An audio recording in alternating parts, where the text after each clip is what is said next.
Hi everyone, this is Balázs from RacingBrick. A lot of you were asking about this set based on the rumors. Well, here it is, the 77263 BMW M3 is officially revealed. Interestingly, the attention and hype around this specific model from BMW and LEGO is much higher than in the case of the other summer releases. Speaking of those, unfortunately I didn't get the June sets for early review, so you can expect detailed building reviews after the official release. If you are in Europe and find them early anywhere, let me know please. Back to the BMW. A long behind-the-scenes article with a video was published by the company a couple of days ago, and it is definitely worth reading and watching.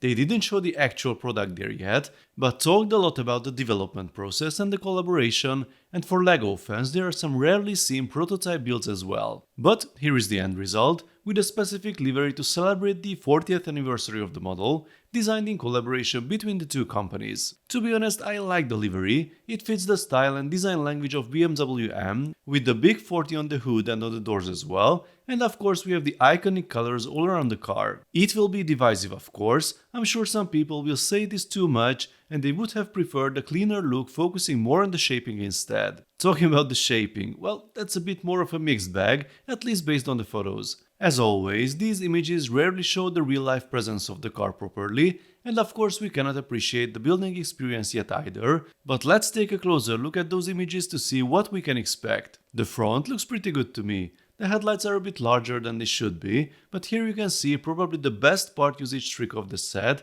the iconic BMW grille represented with two minifigure forks. That's an excellent choice. Apart from the license plate, everything in this section seems to be printed. This car will definitely have a lot of decoration. I especially like that the hood is also fully printed, and you can appreciate the subtle angle there, it is not completely flat.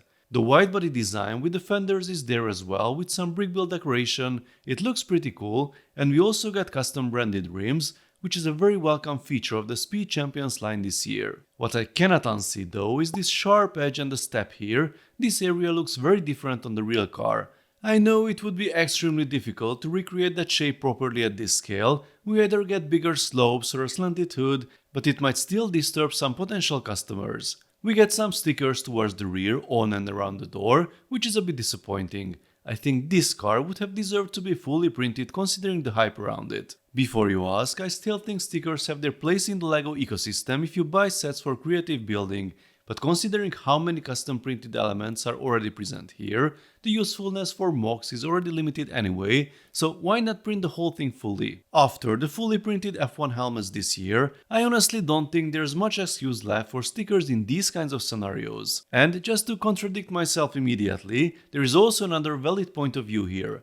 I'm actually glad the windshield has a stickered logo on top, because it also includes a white frame print, making it quite useful for custom builders.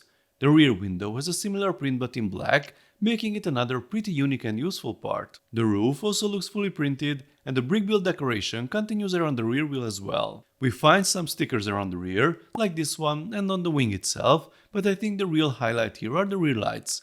Transparent bricks mounted sideways, they look pretty cool. So overall, I think there are some good details on the car, but honestly, if we remove the prints and the grille, I'm not fully convinced you would instantly recognize it as a BMW M3. For me, the really distracting element is that blocky shoulder line. I honestly don't see how it could be improved properly without a new tapered plate part family though, but maybe it is finally time for LEGO to make that evolutionary step considering the heavy display focus of recent sets. Another limitation is the difference in the wide fender design front and rear. The front one is shorter, so it uses straight C-slopes, while the rear section uses curved elements instead. The oversized fender flares and wheels also look a bit excessive on this car, affecting the proportions. All this might sound like nitpicking to some, but considering the amount of effort that apparently went into the design of this car, I think these details are definitely worth discussing. The building experience can still add a lot of course, and we don't know much about the internals yet, except for this photo. It already shows some interesting structures at the front for sure. The model choice is definitely refreshing in the Speed Champions theme, which is still dominated by hypercars. I hope we see more of this in the future. The price is €28 or $30, similar to the other summer single packs, and it will be available from the 1st of August. I hope I will be able to show you all the interesting details about this one before that date, but until then let me know what you think about the set based on these images. Do you like the custom livery, the body shaping, the overall look? Let's talk about it in the comment section. If you enjoyed this video, then please give it a thumbs up and don't forget to subscribe with notifications as more exciting LEGO videos are coming soon. See you next time, bye bye.